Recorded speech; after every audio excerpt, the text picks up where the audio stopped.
Vamos voltar a falar do inimigo da fé. Nós já aprendemos alguns. Nós descobrimos, o que é fé. E nós estamos estudando os 6 inimigos da fé. Nós aprendemos que o primeiro é qual? A falta de compreensão sobre o que significa ser nova criatura em Cristo.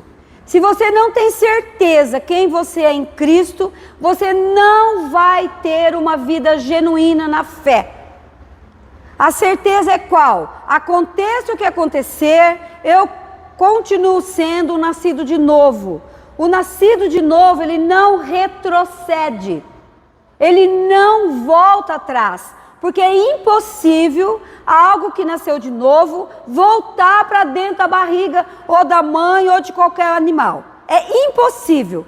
Não existe isso. Então o nascido de novo, ele não retrocede. Ele não volta atrás. Ah, mas se está voltando, é porque não nasceu de novo. É a verdade. Precisa nascer de novo. O nascido de novo esquece os hábitos antigos. Ficou para trás. Se tinha o hábito de falar palavrão, isso acaba, irmãos, em nome de Jesus. Principalmente para os homens. Apesar que tem mulher que tem a boca mais suja de falar palavrão do que qualquer homem. Não pode mais existir na boca de um nascido de novo palavrões. Não tem como. Nasceu de novo, a Bíblia diz que você não pode beber de 2 águas, amarga e doce. Não pode. Ou você bebe água doce ou você bebe água amarga. Você nasceu de novo. Esse é o primeiro inimigo da fé genuína, a fé robusta, a fé que gera vida, a fé que é o nosso alimento. Nasceu de novo, é uma nova criatura, é o novo filho. Acabou, as coisas antigas estão passando. Para de ficar buscando lá no mar de esquecimento. Eu preciso fazer libertação, cura, restauração. Precisamos. Mas isso não é mais o centro. Eu nasci de novo. O segundo inimigo da fé é não compreender a nossa situação. Irmãos e irmãs, se você não consegue compreender a tua situação no corpo de Cristo, você não vai viver o impossível de Deus. Primeiro, nós somos criados para vivermos o sobrenatural. Nós não fomos criados para viver essa vidinha miserávelzinha que nós vivemos. Nós não fomos criados para viver de migalhas. Um pouquinho de fé, uma fé pequenininha. Se Deus... Não! Nós somos criados para vivermos o sobrenatural de Deus. É essa a minha postura em Cristo Jesus. Por isso que nós temos dificuldade de trabalharmos com aqueles que ficam indo e vindo na fé. Nós temos, às vezes a pessoa diz, você é muito radical. Mas no mundo da fé, no mundo de Deus, ou você é, ou você não é. A Bíblia diz sobre isso. O que Jesus fala sobre isso? Ou você é quente, ou você é o quê? Frio. Porque o meio termo, ele vai fazer o quê? Vai vomitar. É horrível falar isso. Porque a gente tem aquela visão de Deusinho, bonzinho, pequenininho, queridinho. Ele é tudo isso, mas ele é muito mais do que isso. Então eu não posso ficar presa nisso. Então o segundo inimigo é eu não saber compreender a minha posição, a minha situação em Cristo Jesus. Você é um vencedor. Ponto final. Não é talvez, você é. Agora, se você vive ou não, é outra situação. Por isso que a crentaiada faz uma confusão e vira um balaio de gato na cabeça. Porque não consegue compreender a sua posição em Cristo Jesus. Ou você é, ou você não é. Não tem talvez amanhã. Não tem isso. Você é um vencedor em Jesus Cristo. Eu tenho que aprender. Aí, ok. É o processo. Aí, ok. A partir do momento que você nasce de novo, você já entrou, você já é um santo. Aí há um processo na santificação. Hoje nós vamos terminar o terceiro inimigo da fé, que é a falta de compreender a justiça. O que nós estamos descobrindo? Domingo após domingo nós estamos errando menos. Vamos dizer assim? Por quê? Porque nós estamos aprendendo sobre a fé. Por quê? Desde que você se converteu, você sabe que a fé traz à existência aquilo que você não vê. Você viu o relato da escola dominical hoje? Porque eu ouvi essa palavra, e essa palavra que eu ouvi, durante a semana germinou no meu coração. Ela foi o meu sustento. Então, nós erramos por não conhecermos. Agora, o pecado é nós que decidimos. Nós temos que tomar cuidado. Gente, a mentira mais boba que existe é essa. Quer ver uma mentira? A pessoa chega para você e fala assim, Amilcar, ora por mim. Você fala, ok. Passou durante a semana, Amilcar orou. O que ele fez? Se a pessoa chegar perto, você vai ter coragem de falar, olha, você pediu para mim orar e eu esqueci. A gente não fala. Por isso que o pastor sempre falou, ensinou, continua ensinando. Quando se alguém pedir oração para você, faz o quê? Na hora. Porque você não sabe se a pessoa sair da porta para lá, vai ter um infarto e vai morrer. Não tenha vergonha de parar na rua para orar. Não tenha vergonha de chamar no canto da loja. Não tenha vergonha. No celular, no zap. Irmãos, nós erramos. Nós erramos. Agora não vamos falar, eu erro porque a carne é fraca. Você não é carnal, você é espiritual. Nós erramos, sangue de Jesus nos perdoa, mas nós não podemos nos habituar com o tal do erro, com o tal do pecado, porque pecado é coisa boa. Pensa numa coisa boa que você gosta, pensa, isso é o pecado. Pecado não é ruim. Se cada vez que a gente pecasse, caísse um dente nosso, pronto, ninguém ia pecar mais. Porque a falta de um dente é terrível. Eu vou ter que repor alguns dentes, né? Não é muitos não, tá, irmão? De quando era criança, que a mãe não cuidava. Fazer implante, quem fez implante aqui? Foi fácil? É triste. Liane falando, seu Chiquinho, um monte de irmãos, graças a Deus pelos implantes que existem. Graças a Deus a vida do dentista que fica ali. Você imagina se o pecado fosse assim? Ou caísse um fio de cabelo? Pecou, pum! Pecou, caiu o dente. Assim tinha que ser o pecado em nós. Aí nós não iríamos pecar mais. Nós iríamos tomar cuidado. Mas como muitas vezes o pecado é oculto, é escondido, toma posse de nós. Irmãos, tem gente que consegue ter uma vida na igreja e uma vida de pecado. O pecado oculto. Agora eu vou falar algo para vocês. Quem tem o Espírito Santo, nada fica oculto. Ele revela. Por isso que, mulherada, você que tem o Espírito Santo, antes de você se vestir, vai no espelho. Pergunta se está certa a tua roupa. Pergunta se o Espírito Santo vai habitar em você. Pergunta se a vestimenta tua está bacana. Pergunta se a trombeta tocar do jeito que você vestir, você vai subir. Pergunta isso. Os homens, pergunta o seu comportamento do dia a dia. Se a trombeta tocar, você vai na hora, do jeito que você está se comportando. É assim que nós vivemos a vida nova em Jesus Cristo. Assim que vive quem tem o Espírito Santo. Eu estava lá na praia, vocês não estavam me vendo, eu podia estar de qualquer jeito. Mas para mim não é importante se vocês estão me vendo ou não. Aquele que vê todas as coisas está me vendo. Então não é porque eu estou na praia que eu vou andar pelada. Porque eu estou lá e ninguém está vendo. Não.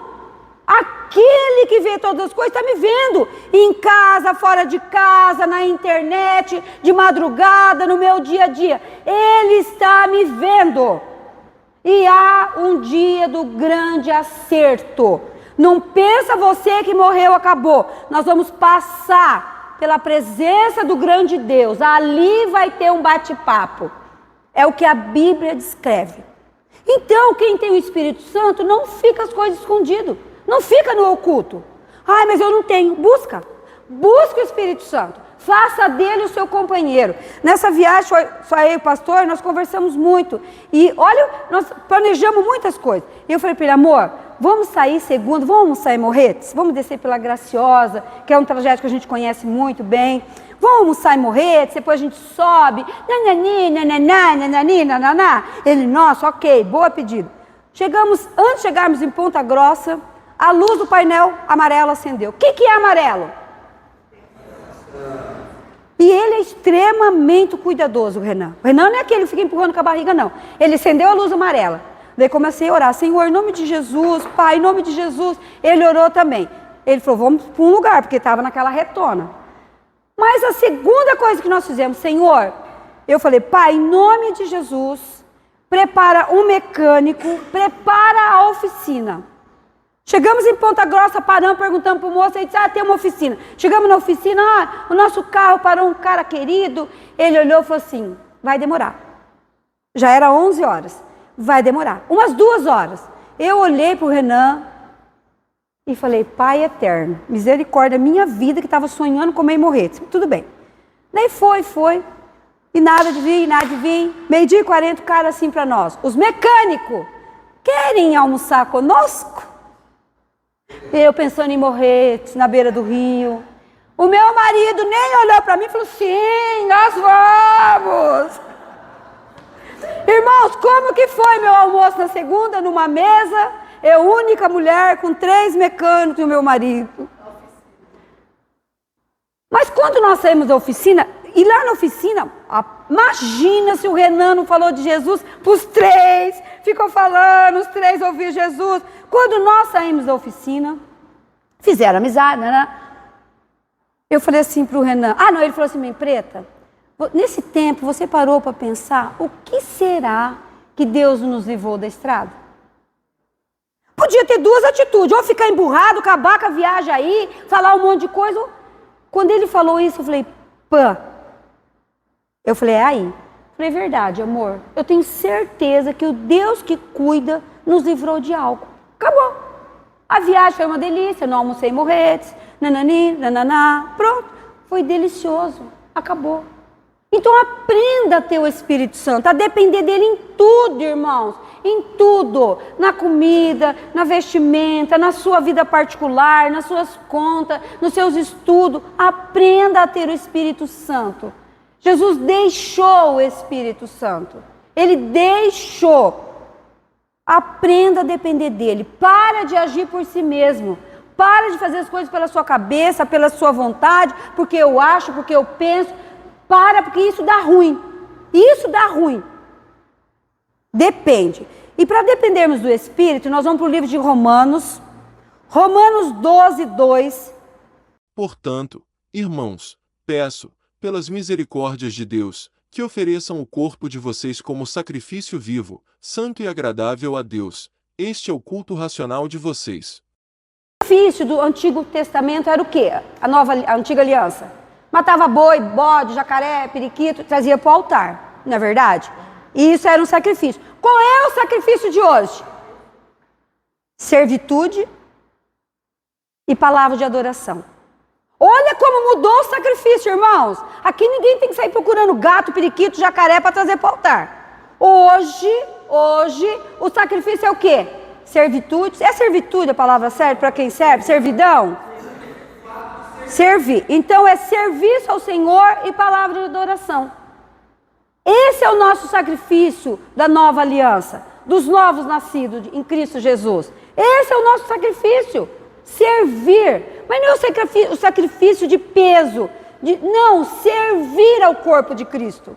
Olha o privilégio que nós temos em servir ao corpo de Cristo. Mas o que é servir? É quando você chega na igreja, você vê que os banquinhos estão cheios de copinho. Eu estou falando básico. Você recolher os copinhos. Quando você perceber que o lixinho do banheiro está transbordando, você amarrar um saquinho, recolher.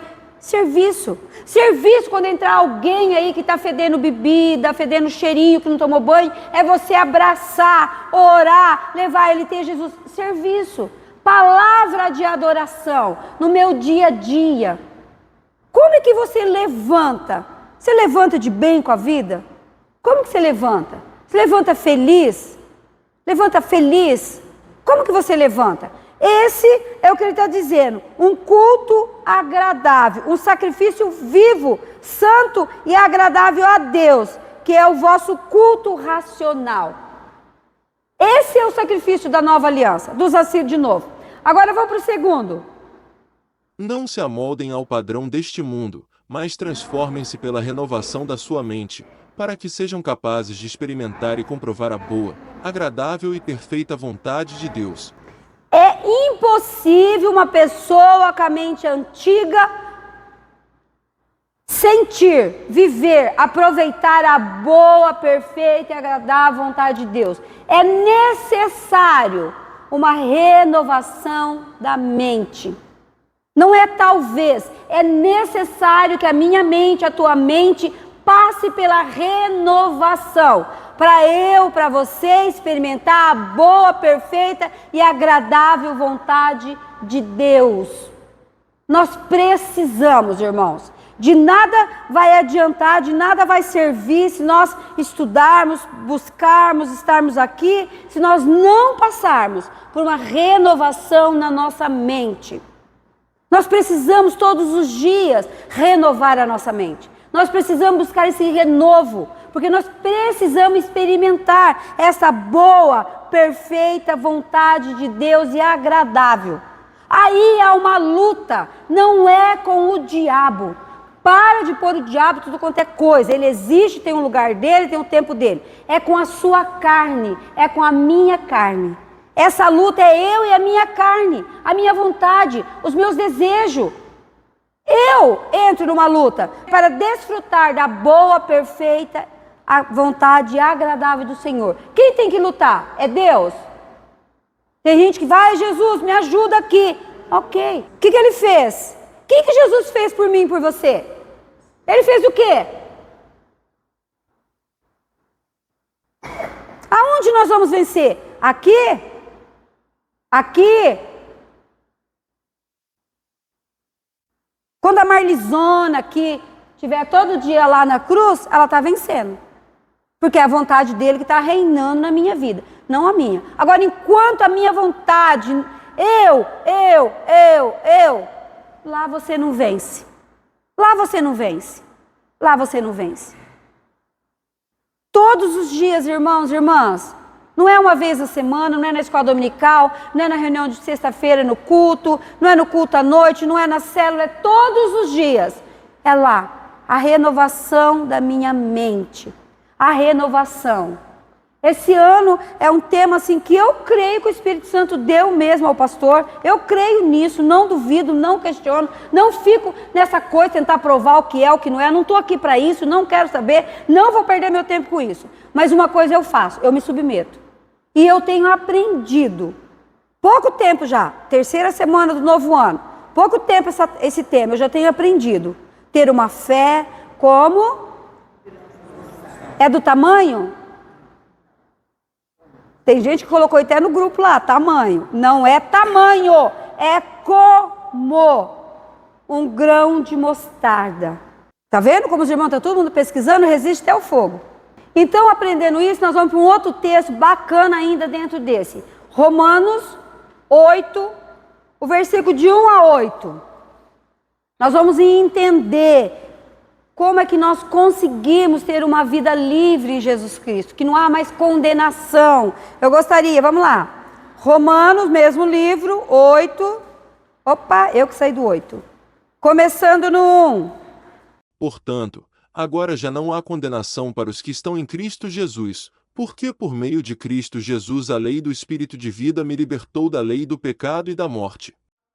Porque aquilo que a lei for incapaz de fazer por estar enfraquecida pela carne, Deus o fez, enviando o seu próprio Filho, à semelhança do homem pecador, como oferta pelo pecado. E assim condenou o pecado na carne, a fim de que as justas exigências da lei fossem plenamente satisfeitas em nós, que não vivemos segundo a carne, mas segundo o Espírito. Quem vive segundo a carne tem a mente voltada para o que a carne deseja, mas quem, de acordo com o Espírito, tem a mente voltada para o que o Espírito deseja. A mentalidade da carne é morte, mas a mentalidade do Espírito é vida e paz. A mentalidade da carne é inimiga de Deus porque não se submete à lei de Deus, nem pode fazê-lo. Quem é dominado pela carne não pode agradar a Deus. Olha só, não precisa de falar mais nada desse texto. Foi essa a minha DR com o Natan. Nós dois ficamos mais de 1 hora depois da escola dominical nesse texto. Porque esse texto ele é muito poderoso, mas ele é pouco vivido por nós. É pouco vivido. Porque parece que nós gostamos de viver textos que nos mantêm escravos. Parece que nós gostamos de viver texto que nos dá peso. Tira a liberdade, tira a verdade que já aconteceu sobre as nossas vidas. Quando nós pegamos um texto de Romanos 8, de 1 a 8, nós ficamos em dúvida. Mas é muito claro.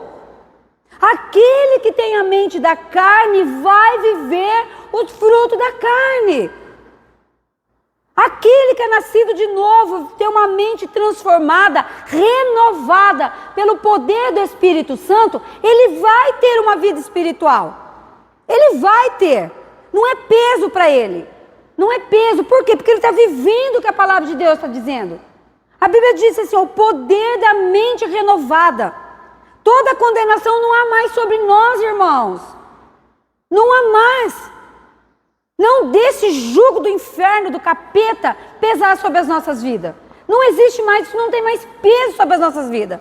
Nós somos, não, irmão, só um minutinho, se fechar que eu vou dar para ele, depois você fala. Nós temos que viver essa liberdade que nós temos em Cristo. Para que eu e você pudéssemos ser livres, há um preço, foi pago um preço na cruz. Agora, por que nós não vivemos essa liberdade? Por que nós gostamos de viver debaixo do pecado? Porque nós somos carnais ainda. Porque ainda vivemos na carne, influência da carne. A hora que nós vivermos na influência do Espírito Santo sobre, dentro de nós teremos uma vida diferente. Daí esse Romanos aqui vai fazer sentido. A renovação da mente. Hoje os neurocientistas, eu gosto muito de olhar, de pesquisar, de ler, eles estão provando que uma mente sadia produz um corpo sadio. Pessoas quase morrendo, recebem uma renovação na mente e são curadas, porque a mente recebeu. Por isso que Jesus fala da mente. A mente é uma oficina. É uma oficina. Quem gerencia a sua mente? Ai, Deus, você, irmão. Você que tem que gerenciar a sua mente. É você que tem que pôr a sua mente no altar e falar, Pai, me ajuda a entender que já foi feito, que já está pronto, que agora é posicionamento, é decisão, é vontade. Me ajuda a viver isso, Pai. Não jogar a culpa para Deus. Ai, se Deus quiser eu ter uma mente renovada. Ai, se Deus quiser eu vou morar no céu. Você está chamando Deus do quê? Se a palavra dele está escrito aqui, se ele já fez, está falando o quê para ele? Fazer de novo? Não vai fazer de novo. Não vai, está pronto. Agora é hora de usufruir, de viver o sobrenatural que já está pronto em Jesus Cristo. É posicionamento, irmãos. Não tem outra palavra. Não tem outra coisa.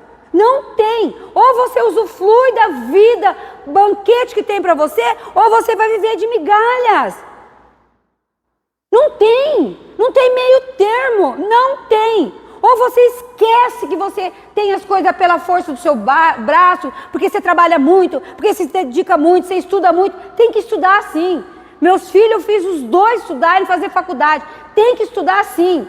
Mas eles sabem muito bem que não é nesse conhecimento que eles têm que levar eles para o céu, não. Pelo contrário. Tem gente que estuda demais, pensa demais e fica bobinho.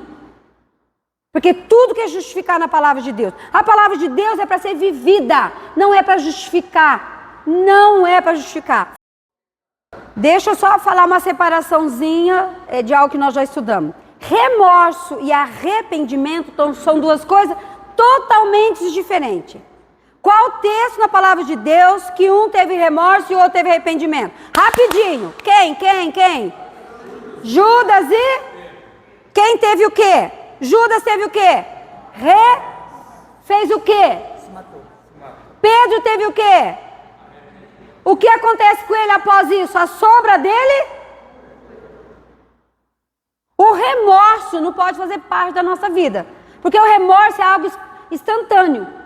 A gente tem, nossa, que remorso, mas na hora, eu tenho que gerar um arrependimento para eu não fazer de novo. Todos os casos de mortes, que acontece de alguém tirar a vida de alguém, a primeira coisa quando é entrevistado é falar, hoje eu tenho remorso. O remorso ele se torna um peso também. Um peso, e não gera nada novo.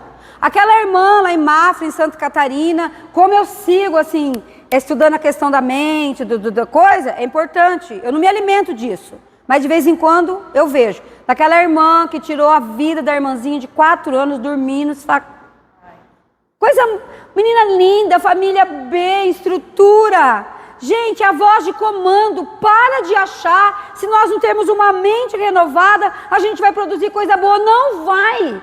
A nossa mente velha é horrível. A mente carnal, doente.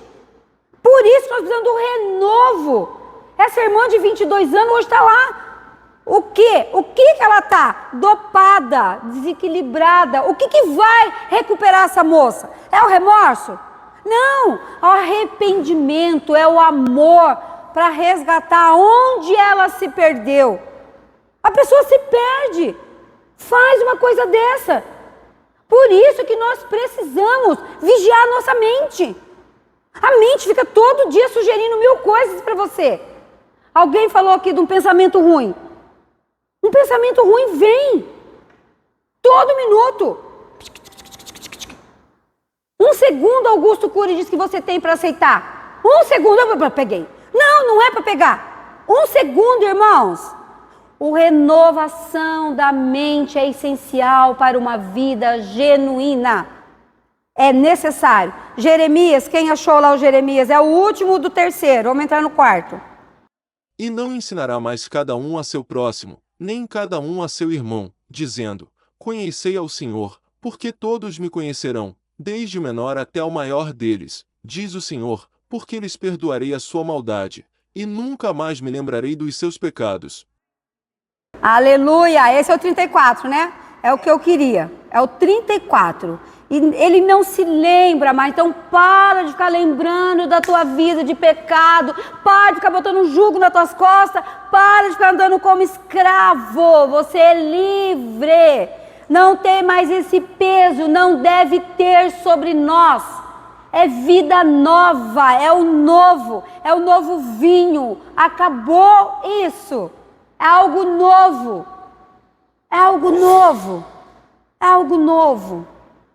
É algo novo. É viver essa realidade. Pega esse Jeremias aí, ó. Jeremias 31, 34, marca. Quando você for falar para alguém, se a pessoa começar a falar, olha, eu quero ler algo para você. Ele não se lembra mais dos nossos pecados.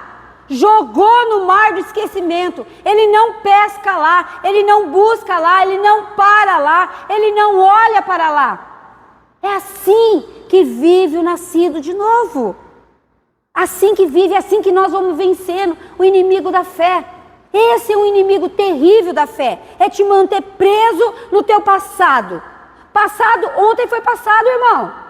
Ontem foi passado. Estou falando passado de 525 anos, como diz Daniel, não. Meu neto, eu não sei o que ele acha que tem 525. De vez em quando ele fala, vovó, faz muito tempo, 525. Não sei por que, se ele aprendeu, se tem alguma coisa que liga. Não é com 525 anos atrás. Ontem foi passado. Não tem peso mais o dia de ontem na tua vida. Não tem. Hoje é um novo dia. Hoje é um novo dia. Tudo bem?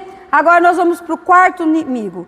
Não compreender o nosso direito de usar o nome de Jesus. Ai, ai, ai. Aí o negócio vai pegar. Quando eu li esse quarto inimigo, eu fiquei, Pai eterno, será que eu tenho aprendido, compreendido o meu direito de usar o nome de Jesus? Será que nós vivemos, é um direito nosso, meu e seu, que você pode falar em nome de Jesus? Sabia que foi um direito que Ele me deu e te deu? De usar, usufruir, se beneficiar do poder que há no nome dEle? Sabia disso? Que Ele nos deu esse direito? Nós conhecemos esse direito? Nós usufruímos desse direito de usar o poderoso nome de Jesus? Não é usar como as pessoas usam banalmente aí. Que é triste isso. Irmãos, isso é triste, não é? Nós que conhecemos o preço que foi pago para que nós pudéssemos usar o poder que há nesse nome. E nós vemos pessoas brincando com isso. Menosprezando isso. Isso é muito triste. Isso dói. Isso dói. Isso dói. Por que que dói? Porque é algo que é tão poderoso. Algo que gera vida. O poder do nome de Jesus gera vida. Você sabe que você tem esse direito. Foi dado a você o direito de falar em nome de Jesus. Eu falo, sai. Ou em nome de Jesus, tenha vida. Receba vida. Usufrui do poder do nome de Jesus. Será que eu sei disso? Mas agora vem a pergunta, a segunda pergunta, que é o que eu faço. Eu vivo isso? Eu vou contar o milagre que eu vivi essa semana, mas à noite eu vou contar também, porque à noite o pastor vou ministrar a palavra de Deus, porque ele não vai estar aqui. Mas é para todos virem, vou olhar o rostinho de cada um. Se alguém faltar, vou chamar no canto. Fala, daí, não veio porque era a irmã que ia pregar? Olha só, nós estávamos na casa com uma família e a irmã tinha compartilhado comigo que na sexta-feira eles precisariam de um milagre na filha que não mora no país. E relatou a história e na hora, né, eu falei, vamos orar? Ela falou, vamos. Mas foi tão interessante que eu orei e ela se posicionou. Eu acabei de orar, ela falou, em nome de Jesus eu creio e o Senhor proverá. Então fechou, acabou, fechou o negócio. Isso quando nós chegamos na segunda, na terça ela compartilhou.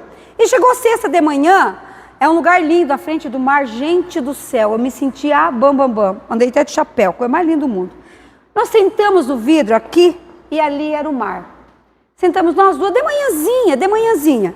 Ela sentou, eu sentei, ela disse assim, é hoje, né? Eu falei, é. Gente, quando eu falei vinha vindo um pássaro. Ele veio. Quando chegou no meio, Deus falou para mim, é o anjo. Eu falei para ela, olha o anjo chegando. Ele estava todo laranjado, coisa mais linda. Ele veio. Quando ele chegou pertinho, ele abaixou a crista e ficou no vidro entre nós aqui, ele aqui. Eu olhei para ela e falei de novo, o anjo veio trazer as boas novas. Ela, amém. O telefone tocou. Mãe, recebemos o milagre. Eu chorei o resto do dia. Eu sabia quando eu falei para ela que eu cria. Mas quando o passarinho veio, o Espírito Santo na hora falou para mim, não é um pássaro. E na hora eu louvei a Deus porque eu falei, porque às vezes eu não falo, porque eu fico pensando, será que a pessoa... Mas na hora eu falei para ela, é um anjo. Ela me olhou, ele veio com tudo, tudo aberto, laranjado. Ele sentou, ficou eu, o vidro e o pássaro aqui. Quando ele estava no meio do caminho, eu olhei para ela, eu falei, é o anjo chegando com as boas novas. Ela me olhou, ele veio, sentou. Quando ele sentou, o telefone dela, ela atendeu. Começou a chorar ela, começou a chorar eu, começou uma glorificação no meio daquele lugar. Olha que Deus que é esse! Mas por que aconteceu? Porque um verbalizou, o outro creu e aceitou. O espírito de incredulidade não teve tempo de entrar. Porque quando eu orei, ela assim, amém, Deus proverá. Pronto, fechou. Qualquer coisa que vocês pedirem, iria acontecer. Irmão, posicionamento. Se posiciona. Deus falou que é assim. É o quarto inimigo, é não compreender o nosso direito de usar o nome de Jesus. Isso aqui vai tempo, tá, irmãos? Porque nós vamos ter que aprender por que nós temos que adquirir esse direito de usar o nome de Jesus. Para nós usufruirmos tudo aquilo que está pronto nos reinos celestiais para as nossas vidas. Então você vai chegar no céu, papai vai falar assim, tá vendo ali, Diego, ó, tudo isso aqui era seu. Daí o Diego fala, por que você não me deu? Você não pediu? Por que você não me deu? Porque você não pediu, filho. Peça. Vamos lá, João 16, o 23 e o 24. Quem que achou? E naquele dia nada me perguntareis. Na verdade vos digo que tudo quanto pedirdes a meu Pai, em meu nome, ele vô-lo há de dar. Até agora nada pedistes em meu nome. Pedi, e recebereis, para que a vossa alegria seja completa. Aí a gente entra no parafuso, não, gente? Ai, mas eu pedi e não recebi. Não é verdade que muitas vezes isso entra em nós? Mas vamos trabalhar isso diferente na próxima aula? Agora eu vou ouvir um monte de coisa. Quando nós lemos o texto, que esse meu viver que agora eu vivo, não sou eu mais quem vivo, quem vive em mim? Qual foi o apóstolo que orou 3 vezes para ser curado e teve uma resposta que não era aquela que ele estava buscando? Quem? O que Deus falou com ele? Jesus falou com ele. A minha graça te basta. Por que será que Paulo não recebeu aquilo que ele buscou? Que mistério será que Jesus não arrancou lá o que ele tinha? Se era cego, se era manco, se era fartando o dente da frente, metade do nariz. Que será? Será que era essencial o que Paulo estava buscando? Será que era essencial para a vida dele, para a nova vida que ele tinha em Cristo? Será que era essencial? Irmãos, de verdade, assim, eu tenho buscado ao Senhor para que o Senhor me dê entendimento, porque às vezes Na hora de preparar e na hora de passar, a gente tem algumas dificuldades de passar. Mas eu tenho buscado o Senhor, tenho me empenhado em buscar o Senhor e passar para vocês o mais claro que eu posso. O mais claro que eu posso. Mas é muito importante para o meu crescimento que vocês também falem. Né? É importante para mim também. Também quero crescer junto com vocês, né? Não é porque eu estou dando aula que eu sei mais, não é isso. Isso vai mais na questão da disposição, porque eu sei que cada um aqui já está capacitado pelo Espírito Santo a estar dando aula.